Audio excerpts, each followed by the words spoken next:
Airbnb horror stories and how to prevent them. Now, I've actually been pretty lucky, probably because I required guests to sign a rental agreement prior to getting access to the property. And I also don't operate in a high risk area. And I don't normally allow single night stays at the weekend. But I have had some crazy stuff happen. I've had guests calling 999 because the cooker's not working. That's entirely serious. I've had guests drinking my entire reserve of Prosecco, which was meant for the next 3 months worth of guests.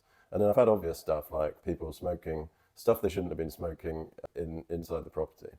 So how do you prevent this? Well, the first thing is the type of property and the location of the property.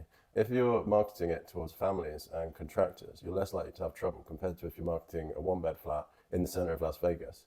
And similarly, the listing, does it lay out the fact this is strictly a family property? Does it have clear in and check out times and noise curfews on the listing?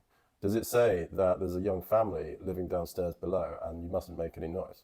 You can have this also with the introductory message that the guests get when they book the property. So if you make it clear from the beginning that you're not going to tolerate any nonsense, it makes a big difference. But the best thing you can do, in my view, is make the guests sign an e-sign rental agreement before they get their access codes. And if this is worded correctly, this acts as a very strong deterrent against any bad behavior, be that late checkouts, which is going to cause problems with the next guest, smoking in the property, damaging the property, and being noisy. If you say in your agreement that there's a big fine associated with that, it really reduces the chance of any trouble. So I personally don't take a separate deposit from the guests, which you can obviously do with channel managers, but I've enabled this feature inside booking.com and Airbnb. So if there is an issue with damage, I can provide the OTA evidence and they will reimburse me for that damage. But if I was operating in a big city, or if I thought I had a high risk property, I would in addition take my own deposit, which is backed up by the rental agreement.